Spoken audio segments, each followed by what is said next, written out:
Acqua alta record, vento fortissimo, apocalisse in laguna, ma non è finita. Il governatore Zaia dice prevista tanta neve e pioggia, incubo alluvione come il 2010. Il premier Giuseppe Conte è arrivato a Venezia accompagnato dal ministro delle infrastrutture Paola De Micheli, situazione drammatica. Maltempo nella Marca, fortissime raffiche di vento, oltre un centinaio di interventi dei vigili del fuoco. A Castelfranco un albero piomba sull'auto in sosta. Il vento ha fatto danni anche a Montebelluna, pianta sulla strada Biadene, problemi ai negozi in centro, intanto il sindaco annuncia uno screening su tutte le piante. Aula del Consiglio regionale allagata, Palazzo Ferrofini, allora l'assemblea si sposta a Treviso, nella sede provinciale a Sant'Artemio, domani mattina prima seduta. Limitati i danni nel capoluogo della Marca, il sindaco Mario Conte ha chiamato il collega di Venezia Luigi Brugnaro per esprimergli la solidarietà e la disponibilità dei trevigiani. Tanti i danni causati dal maltempo alle coste del litorale veneto, da Jesolo, Bevione, da Caorle a Eraclea. La mareggiata ha devastato le spiagge, gli alberghi e le abitazioni. Buonasera, bentrovati. Il telegiornale di Treviso in diretta. Continua il nostro lunghissimo racconto iniziato alle 7 di questa mattina. Il racconto del maltempo che ha messo in ginocchio soprattutto Venezia. L'acqua alta da record. C'è Treviso che guarda a Venezia e anche noi guardiamo a Venezia perché ci fa sapere la nostra Ilaria Marchiori che a breve ci sarà l'intervento del Premier Giuseppe Conte, che è a Venezia, arrivato intorno alle 18:30 insieme al Ministro per le Infrastrutture Paola De Micheli, insieme al Governatore Luca Zaia e Luigi Brugnaro. C'è questa riunione tecnica al comando della Polizia Locale. Fra poco dovremo collegarci proprio con Ilaria Marchiori e sentiremo le parole ufficiali di Conte, che insomma appena arrivato ha già detto ovviamente la situazione è drammatica. Dicevamo, c'è una Marca che guarda a quanto accaduto a Venezia, ma c'è una Marca che ha fatto i conti anche con il vento lo stesso che ha portato quell'acqua alta da record, è quello che ha fatto cadere tantissimi alberi. 100 gli interventi dei vigili del fuoco, i più gravi interventi a Castelfranco.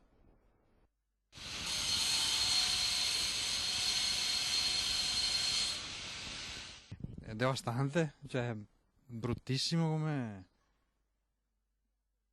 non ho parole. È stata una notte complicata. Stanotte ho sentito anche i vigili del fuoco che stavano sistemando questo casino. 2 auto distrutte, un albero sradicato, ramaglie ovunque. Sono queste le sequenze che danno la misura della forza con cui il vento ha sferzato la Marca per tutta la notte. 100 gli interventi da Casiera a Riese, passando per la zona del Vittoriese. Qui siamo in via Romagna, Castelfranco Veneto, nel parcheggio privato di un condominio. All'1:30 il rumore sinistro del crollo che butta giù dal letto tutti i condomini, compresi i proprietari dei veicoli, una Fiat Panda nera e una Laguna beige. Tra loro c'è anche Rabdi Abdelkader, che ora si ritrova senza la sua Panda di 11 anni. Problemi grandi, anche freddo, piove, ghiaccio, come andare a lavoro. Immediato l'intervento dei vigili del fuoco della stazione di Castelfranco, che hanno chiesto il supporto ai volontari della protezione civile intervenuti poco prima anche in via Ospedale, sempre per il taglio di piante pericolanti. Abbiamo subito provveduto con i vigili del fuoco a fare il taglio per liberare la strada che era tutta occupata. Fortunatamente non c'era nessuna persona all'interno dell'abitacolo. Questa è dunque la situazione a Castelfranco, dove è sindaco Stefano Marcon, che è anche il presidente della provincia di Treviso, e sarà proprio la provincia di Treviso ad ospitare domani la seduta del Consiglio regionale, perché Palazzo Ferrofini è allagato e non è agibile in questo momento. Mi ha chiamato ieri sera tardi anche chiedendo la disponibilità, cosa che abbiamo dato sin da subito, e quindi domani giovedì il Consiglio regionale si terrà presso il Sant'Artemio, che ha la struttura attrezzata con tutte le cose di cui necessita un Consiglio regionale, anche tecniche. Consiglio regionale convocato in via straordinaria a Sant'Artemio, sede della provincia di Treviso, domani mattina alle 10:30. L'aula di Palazzo Ferrofini a Venezia è inagibile. Le immagini della sala invasa dall'acqua alta eccezionale sono state tra le prime diffuse in rete proprio dai consiglieri regionali costretti a rimanere nel palazzo in attesa di poterlo lasciare. Da qui la richiesta del presidente Roberto Ciambetti di uno spazio alternativo che secondo il numero 1 di Sant'Artemio potrebbe essere di spunto per il futuro. Al di là della situazione emergenziale, secondo me potrebbe essere anche un'opportunità per far sì che il Consiglio diventi itinerante ed avvicini l'ente regione al territorio, e quindi facendo di necessità virtù è una cosa alla quale ho detto sì volentieri sin da subito. Da Castelfranco a Montebelluna, anche qui numerosi problemi per il forte vento e il maltempo di queste ore. Le piante sono state tutte rovesciate, i tavolini e le sedie sono state gettate dal vento molto lontano, me le ho riprese, mi sono sistemata, danni non per disagi. Un vento forte, fortissimo, come non si sentiva da tempo, ha sferzato il cuore di Montebelluna e le frazioni su tutte Biadene, dove un albero è caduto sulla strada provocando disagi alla viabilità. Per molti una notte di paura. Ero nella zona di Barcon e comunque mio figlio mi aveva avvisato che appunto c'è stata una mezza tromba d'aria, ma di non muovermi perché effettivamente c'era il pericolo per strada. Molti danni ai negozi, soprattutto ai tendaggi, colpita particolarmente la zona attorno a piazza Niccolò Tomaseo. Il comune anche per questo sta correndo ai ripari. Purtroppo questi episodi eccezionali tendono a ripetersi sempre più di frequente e la principale vittima è il patrimonio arboreo. Non a caso abbiamo commissionato adesso uno studio per capire qual è la situazione per tutti gli alberi pubblici. Uno screening che è stato già deliberato dalla giunta comunale per circa 100.000 euro. Intanto a Montebelluna il vento non ha dato tregua per tutto il giorno, a rendersene conto a fine giornata anche gli ambulanti del mercato settimanale. La gente non esce questo tempo, purtroppo. Abbiamo preso la pioggia, lavorato pochissimo. Allora ci stiamo per ricollegare con Venezia, datemi cenno dalla regia quando siamo pronti, perché dovremmo essere ormai a ridosso della conferenza stampa del Presidente del Consiglio Giuseppe Conte insieme al Governatore Zaia e il Sindaco Brugnaro dopo la riunione tecnica, il vertice tecnico al comando della Polizia Locale di Venezia. C'è anche il Ministro per le infrastrutture Paola De Micheli. Quando c'è il collegamento fatemi cenno che partiamo subito per sentire le parole dei protagonisti di questa conferenza stampa. Allora io nell'attesa, manca davvero pochissimo, sentirei le parole del sindaco di Treviso Mario Conte, che ha voluto appunto lasciare messaggio di solidarietà all'amico Luigi Brugnaro, per dire Treviso è con voi in qualsiasi momento, insomma la macchina solidale si è già messa in moto. Sentite Conte. A Treviso siamo stati decisamente fortunati, c'è stato qualche piccolo episodio di qualche albero caduto, qualche transenna spostata in strada, però nulla di preoccupante. La nostra protezione civile è rimasta fuori questa notte fino alle 2:30 e hanno risolto di fatto tutte le piccole problematiche. Invece la preoccupazione è rivolta agli amici di Venezia, al Comune di Venezia. Io questa mattina ho subito chiamato il sindaco Brugnaro per portare la solidarietà della città di Treviso e per metterci anche a disposizione con la protezione civile per eventuali azioni sinergiche di pronto intervento. Ecco, piena solidarietà quindi, ma nei prossimi giorni è previsto ancora maltempo, come vi state preparando? Sì, la situazione è ancora in evoluzione e sono previste altre criticità meteorologiche e quindi aspettiamo di capire come si svilupperà. L'importante è farci trovare pronti nel caso in cui la situazione dovesse ancora peggiorare. C'è da dire che peggio di così per Venezia credo sarà veramente difficile, dopo dovremo essere pronti ad aiutare gli amici di Venezia una volta che la situazione sarà passata, perché la conta dei danni sarà davvero ingente. Peggio di così difficilmente, dice il sindaco Conte, potrà essere per Venezia, ma c'è un incubo anche non solo per Venezia, anche per gli altri territori evidentemente, un incubo alluvione, uno spettro diciamo che si può vedere all'orizzonte. Ne ha parlato stamane alla conferenza stampa nella protezione civile regionale il governatore del Veneto Luca Zaia, e tutto parte letteralmente a monte, sentite.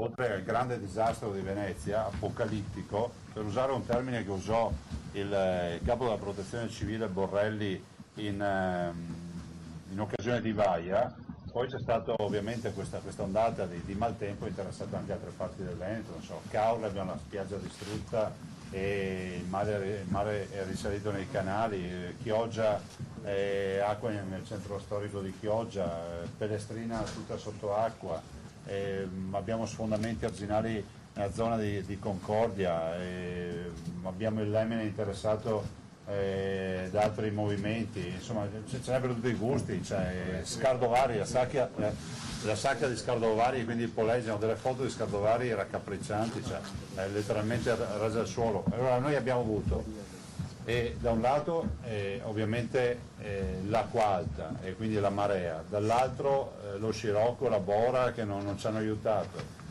Abbiamo uno scenario che ci preoccupa anche nelle prossime ore, questo ve lo devo dire, perché voi sapete che non abbiamo aperto lo stato, l'unità di crisi l'avevamo già aperta e noi siamo preoccupati per le precipitazioni nevose. Qualcuno dice ma stiamo parlando di allagamenti, la neve cosa c'entra? C'entra moltissimo, perché purtroppo ci aspettiamo almeno altri 120 cm di neve in due tornate, quindi 2 nevicate.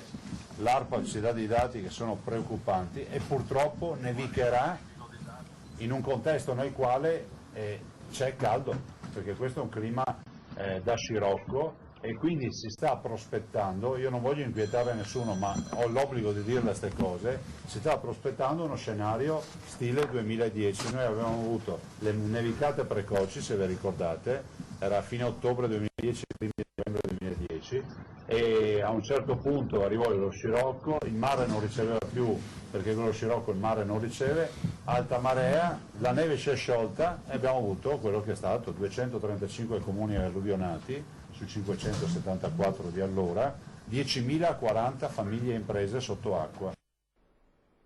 Allora, ha parlato dell'incubo neve, vediamo allora quali sono le prospettive dalla nostra Tiziana Bolognani.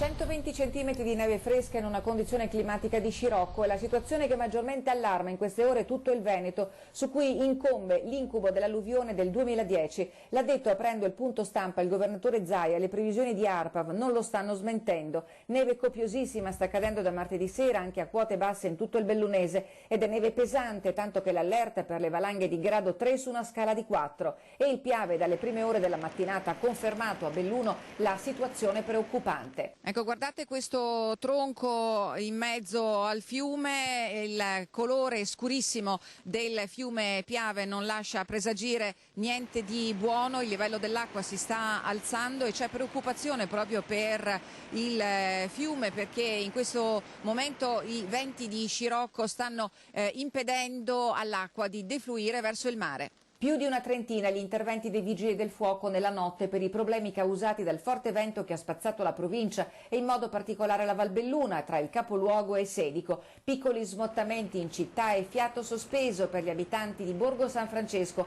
sui quali dallo scorso luglio incombe una frana. I sacchi di sabbia messi a protezione del versante all'altezza della curva di Viale Strasburgo sono in condizioni precarie, così come lo è la scarpata in frana nella parte alta dello smottamento che parte dal bordo stradale a Cavarzano. In Val Fiorentina i vigili del fuoco sono intervenuti con le pale gommate per rimuovere il materiale della frana che dalla scorsa settimana ha causato l'interruzione della provinciale fra Caprile e Selva di Cadore. Chiusi i passi dolomitici e obbligo di catene o gomme da neve per tutti i mezzi diretti a nord. Allora, fra poco vedremo anche la notte social, come è stata vissuta, insomma, la notte, la grande, terribile notte dell'acqua granda a Venezia e ci stiamo per collegare, davvero imminente, di nuovo con Venezia per sentire le parole del Presidente del Consiglio Conte, che oggi è venuto a Venezia. Domani potrebbe esserci un'altra visita eccellente, quella di Silvio Berlusconi, lo ha detto a Roma oggi in una conferenza stampa alla Camera. Domani ci vado, chi vuole venire con me andiamo, l'ha detto appunto il Presidente di Forza Italia Berlusconi riferendosi a una sua visita a Venezia. Una conferenza stampa in cui c'erano i parlamentari azzurri, subito dopo ha fatto una battuta anche con il deputato Brunetta, veneziano, e gli ha detto: pensavo tu fossi là, non è che ti fa tanto onore stare qui a sentire me. Insomma, non ha rinunciato alla battuta neanche questa volta Berlusconi. Comunque pare che Berlusconi voglia venire domani a Venezia. Nel frattempo oggi c'è Conte e stiamo attendendo ormai da un'ora e mezza di poter sentire le sue parole. Come è stata vissuta anche da tanti trevigiani la notte terribile di Venezia? Così.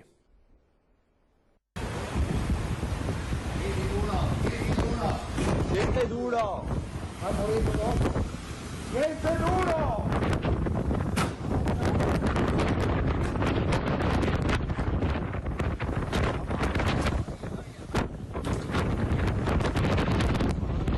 Non ho mai visto una roba del genere.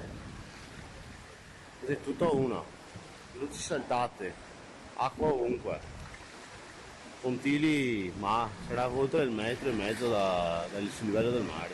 Devo cagarmi addosso, guarda, questa è via Garibaldi, ok? C'è un fiume, io non riesco ad andare avanti, con 90 kg che so, non riesco ad andare avanti, sono nascosto qua in caetta. La notte più lunga di Venezia, vista attraverso i social che documentano praticamente in diretta la cronaca della devastazione provocata da una marea come non si vedeva dall'alluvione del 66, case con dentro 1 metro d'acqua che si insinuano dappertutto, oltrepassa paratie e barriere.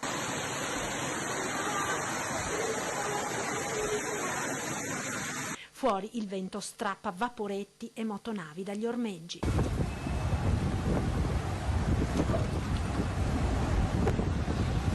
Ha rotto le cime? Non è che ha rotto le cime, la corda era troppo, cioè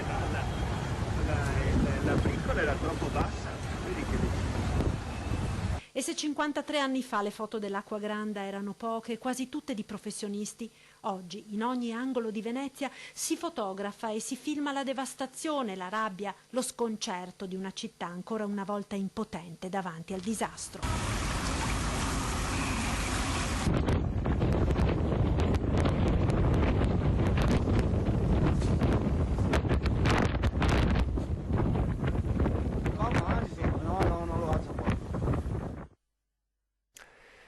La seconda acqua alta di sempre, dopo quella del 1966. Mi fate vedere un secondo, ecco, le immagini di questo tavolo, è il tavolo a cui parlerà, davanti al quale parlerà Conte. Ecco, vedete, stiamo aspettando, i microfoni sono posizionati, c'è ancora da attendere, c'è ancora molto da attendere, c'è stato molto da attendere finora, speriamo che non ce ne sia da attendere nel proseguo, insomma, di questi minuti. Nel frattempo, mentre si stava attendendo la conferenza stampa, fa sapere l'ANSA, sono risuonate nuovamente le sirene che preannunciano l'acqua alta. L'avviso con 2 toni riguarda la previsione di un picco di 125 cm alle ore 23:35. Ma non c'è solo Venezia, Pellestrina, la Basilica, c'è anche il litorale devastato.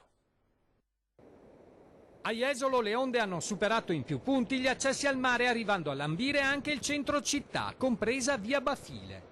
Alcune dune di sabbia non hanno retto alla potenza della mareggiata, disgregandosi hanno permesso all'acqua di invadere vie e piazze. La prima zona ad essere invasa dall'acqua è stata via Carducci, alle spalle di piazza Aurora. Poi è toccato a piazza Mazzini, piazza Milano e a vari accessi al mare di viale Oriente. Zona Pineta la più colpita. Una cinquantina di hotel fronte mare si sono ritrovati con gli scantinati allagati. Stessa sorte hanno subito anche le numerose abitazioni lungo il litorale.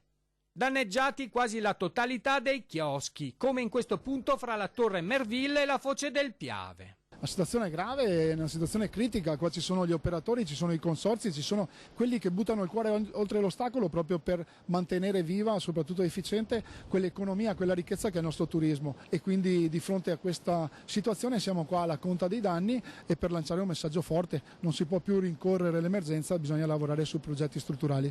La mareggiata ha colpito tutta la costa orientale, a Bibbione sono spariti migliaia di metri cubi di spiaggia, case e negozi allagati. La città è stata invasa sia dalla zona est, a Piazzale Zenit, che dalla zona ovest. Gravi danni anche a Bibbione Pineta e nel porto Baseleghe.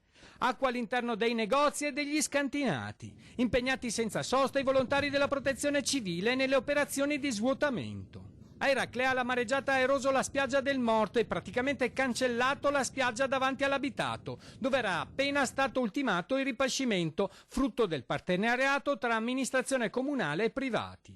Il fiume Lemene in alcuni punti è tracimato, creando un rischio allagamento di tutti i territori compresi nei bacini di bonifica posti a nord della frazione di Ottava Presa, 2000 ettari a ovest di Caorle. A Caorle i danni maggiori li ha subiti la scogliera, con massi di dimensioni enormi spostati di decine di metri, minacciato anche il santuario della Madonna dell'Angelo. La spiaggia ha subito gravi danni. Tanta pioggia e forti raffiche di vento fino a 100 km all'ora ha fatto tracimare il Rio interno all'ingresso della città. Danni anche a Rosolina e Isola Verde. Ormai palese che il problema della difesa delle coste e del ripascimento non è più una problematica della singola località o della singola associazione di categoria, ma deve essere affrontato in maniera organica e strutturale ad un livello più alto. Io mi auguro veramente che si riesca presto a creare una cabina di regia con il supporto, l'aiuto della Regione, che da questo punto di vista è sempre stata al nostro fianco. Dobbiamo avere la forza di andare a Roma e di portare delle istanze importanti, proprio in questi giorni che si parla di legge di stabilità. Il Veneto è la prima regione turistica d'Italia, questo comparto deve avere delle risposte. Pochissimi secondi davvero di pubblicità, poi torniamo in diretta.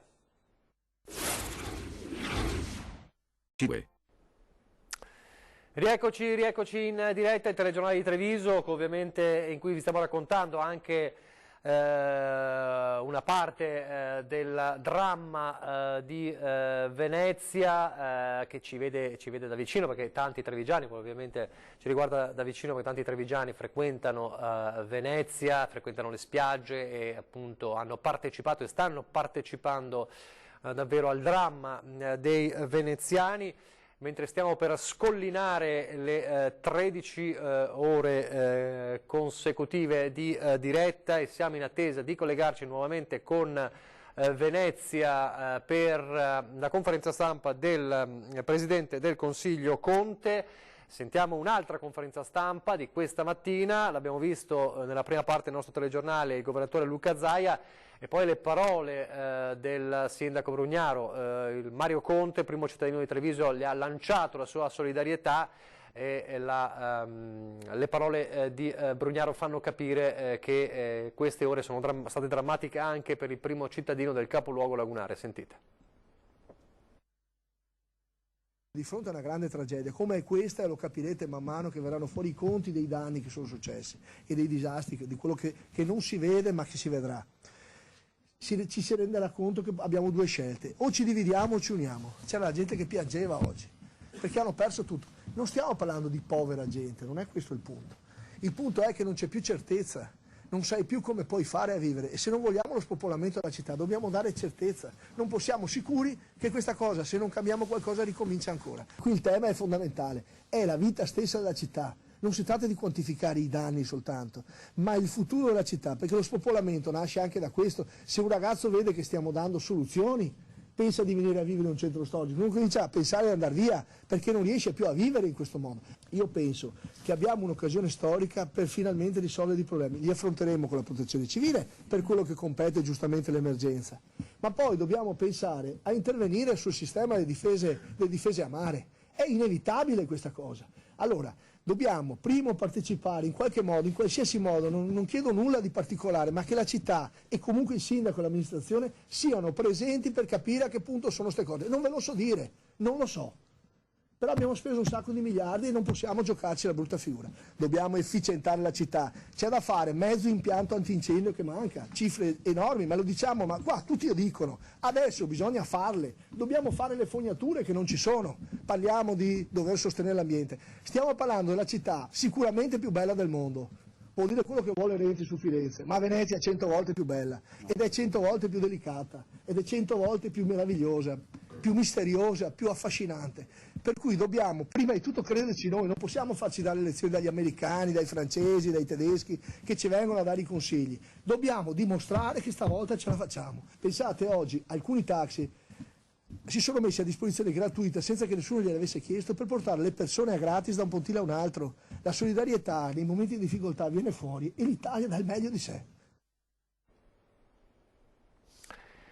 Continuiamo il nostro telegiornale, lasciamo però la questione maltempo adesso per parlare di una piaga davvero per la Marca Trevigiana, ma per tutto il Veneto, quella dei morti sulle strade. Ne abbiamo contati purtroppo tantissimi anche in questa annata finora.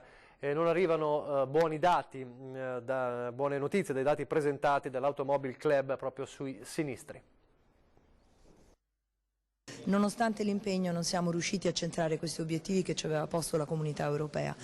Io ritengo che sia importante cambiare la mentalità delle persone, non bastano i divieti. 2018 anno nero per gli incidenti sulle strade del Veneto, in controtendenza con i dati nazionali. Crescono gli incidenti e aumentano le persone che hanno perso la vita sulle strade da 301 a 311, il 3,3% in più. In provincia di Padova i dati peggiori, 2.964 incidenti nel 2018, 66 in più dell'anno precedente e addirittura 58 morti contro i 46 del 2017. Sale anche il numero di pedoni uccisi da 3 a 6, ma in proporzione al numero di abitanti la maglia nera in Veneto va a Treviso. Purtroppo Treviso è la nostra maglia nera, un po' per la conformazione delle strade, un po' perché purtroppo su quelle zone c'è un grandissimo movimento di mezzi, anche di mezzi pesanti. Negli ultimi 3-4 anni abbiamo avuto si è fermata la discesa degli incidenti e dei morti. Sarebbe interessante capire perché, ecco, se riusciamo a scendere sotto questo livello ancora nei prossimi anni. In provincia di Padova, più che altrove, il 40% degli incidenti è causato dalla guida distratta e più del 25% dal mancato rispetto della segnaletica stradale. Ci sono delle fasce di età più a rischio che sono i giovani naturalmente, fino ai 35-40 anni, poi riparte dai 65 anni in su. Come si può pensare che il nostro cervello riesca a percepire tutti i pericoli che ci sono sulla strada, ad adeguare la propria condotta, se sono fortemente distratto nemmeno solo da una telefonata che già distrae tantissimo, ma addirittura dal scrivere messaggi, da chattare tranquillamente? Possibile che la nostra vita valga meno di un messaggio su una chat? E se è vero che la distrazione è la prima causa di incidenti, è altrettanto vero che la gran parte dei sinistri, anche mortali, si verificano sempre lungo le stesse strade. Nel Padovano, infatti, la statale 16 Adriatica, la Padana Inferiore, la Valsugana, la Padana Superiore e la Piovese, che rappresentano, insieme ai tratti autostradali, le direttive della rete stradale principale. Quanto alle patenti, nel 2018, solo a Padova, la prefettura ne ha sospese 1.500, 900 per abuso di alcol, 120 per droga e ne ha revocate 195, in aumento del 9% i casi di conducenti sotto l'effetto di sostanze stupefacenti. Altri dati, quelli invece sul terziario nella Marca, e all'interno del terziario il commercio resta una spina nel fianco. La conferma di un settore terziario che resiste di fronte alle trasformazioni in atto. Torna la 7ª edizione del General Report, il rapporto ufficiale sul terziario della provincia di Treviso, elaborato da Ebicom Lab e sostenuto da Confcommercio. Secondo il report, l'economia terziaria trevigiana è tutto sommato solida. L'anno registra un più 0,1%, cresce il terziario più 0,4%, che a fine periodo conta un totale di 55.613 imprese, in gran parte di servizi e turismo. Nel lavoro sono in aumento i contratti a tempo indeterminato. Quindi è un settore che non solo cresce di unità locali, perché sono cresciute sempre nel periodo di 2.500 unità, mentre il manifatturiero ne ha perse 3.600 nello stesso periodo, ma dà anche posti di lavoro, crea opportunità sia per le persone di media età sia per i giovani. Il commercio è in grande trasformazione, ma l'opportunità, quella del commercio digitale, è alla portata di tutti se accompagnati, e le associazioni di categoria per questo ci sono. Si contrae invece il commercio, meno 1,4% nel 2018 e meno 0,8% nel primo semestre 2019, con flessioni particolari in casa, arredo e moda e fashion. Cresce invece nel commercio la vendita di autoveicoli e motocicli. Nel turismo, che in generale mette a segno un più 1,4%, crescono gli alberghi e le nuove strutture ricettive. Le attività nei settori dell'arte, i B&B per affitti brevi, mentre diminuiscono i bar, la gestione mense e la ristorazione annessa alle aziende agricole. A proposito di imprese, in tempi sempre più duri per le casse delle scuole pubbliche, gli studenti del Duca degli Abruzzi si appellano agli imprenditori trevigiani per dotare i loro laboratori di nuovi strumenti, come ad esempio le stampanti 3D. Chiedo sostegno da parte delle aziende per quella che adesso è soprattutto lo sviluppo dei prototipi che possono andare dalla robotica e domotica al vero viaggio interspaziale. Servono tanti strumenti anche perché non sono cose facili, c'è tutto dietro un grande lavoro che richiede anche una grande strumentistica. Nicolò e Veronica frequentano il Duca degli Abruzzi, come tanti loro coetanei sono appassionati di scienze, sognano un futuro nella ricerca e intanto progettano, ma per mettere le ali ai loro sogni hanno bisogno di strumenti che le scuole non sempre hanno. Da qui l'appello sostenuto dagli insegnanti a quegli imprenditori che possano mettere a disposizione attrezzatura anche usata per la didattica di laboratorio, a partire dalle stampanti 3D, dal programma EV3, ma non solo. Sicuramente dei kit di robotica che possono essere gli EV3 o gli Arduino e anche qualcosa legato agli umanoidi, perché sempre più si va in questa direzione. Robotica, domotica, i ragazzi trevigiani che sognano un futuro nella ricerca chiedono strumenti da poche centinaia di euro che le scuole non possono permettersi e gli insegnanti ovviamente stanno dalla loro parte. Non sono mai cifre realmente consistenti, ecco, parliamo sì, di poche centinaia di euro, non sono progetti molto impegnativi, però per noi ha molto significato. Rieccoci qui, siamo davvero a ridosso, stiamo visionando anche altri filmati, tantissimi di quelli che sono arrivati in queste ore, in queste 13 ore di diretta alla nostra redazione. Guardate queste, sentite soprattutto questo, non lo facciamo sentire tutto perché dura 1 minuto e 18, ma questa è la situazione, si parlava della marea terribile e delle ondate che hanno portato davvero le barche un po' dappertutto. C'è il simbolo di oggi, uno dei simboli di oggi è anche quel vaporetto che arriva dagli schiavoni, diciamo incastrato, arriva dagli schiavoni. Guardate cosa è successo in questa zona e sentite anche la paura e il terrore.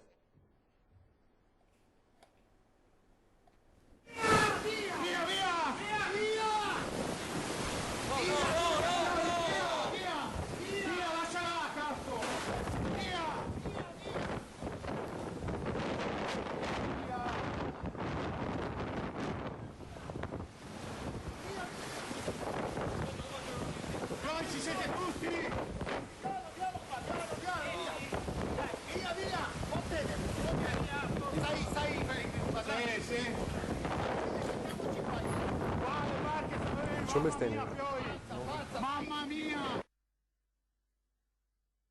A parte lo vedremo poi anche nella sua completezza. Ci siete tutti? Questa domanda terribile che fa capire com'era la situazione in quel momento. Siamo davvero alla fine del nostro telegiornale, sempre collegati comunque con Venezia per sentire cosa dirà il Presidente del Consiglio Giuseppe Conte. Vi ricordo che fra pochissimo 20:10, da un 20:10 speciale su Venezia in ginocchio, andremo avanti fino alle 22:45, non ci fermeremo dunque dalle 7 di questa mattina per raccontarvi sempre minuto per minuto, ora dopo ora, la cronaca di questa giornata purtroppo, diciamo purtroppo, da ricordare. Allora, previsioni del tempo e poi fra pochissimo 20:10.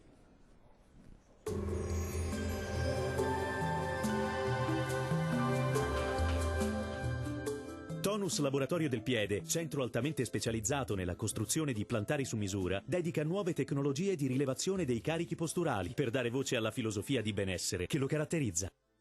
Bentrovati al meteo. Non si placano le perturbazioni. Nella giornata di giovedì 14 novembre una ondata di maltempo colpirà il nostro territorio, già in parte flagellato da pioggia, forte vento e acqua alta eccezionale. Vediamo la situazione nel dettaglio.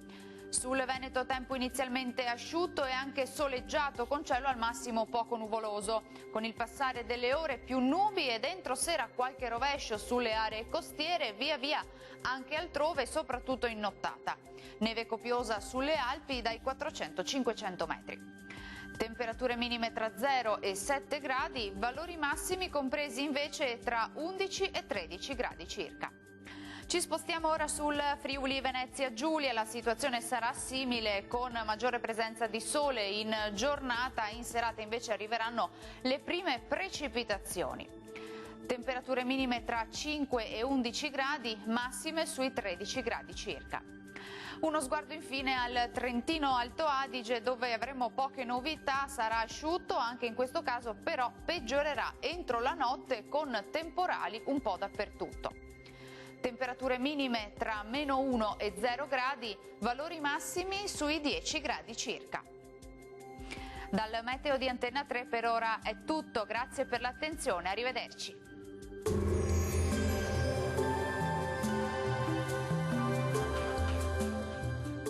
Tonus è il miglior negozio di calzature e moda comoda. Qui troverete il più vasto assortimento di calzature Fratelli Tomasi, eleganza e comodità, perché camminare è vivere.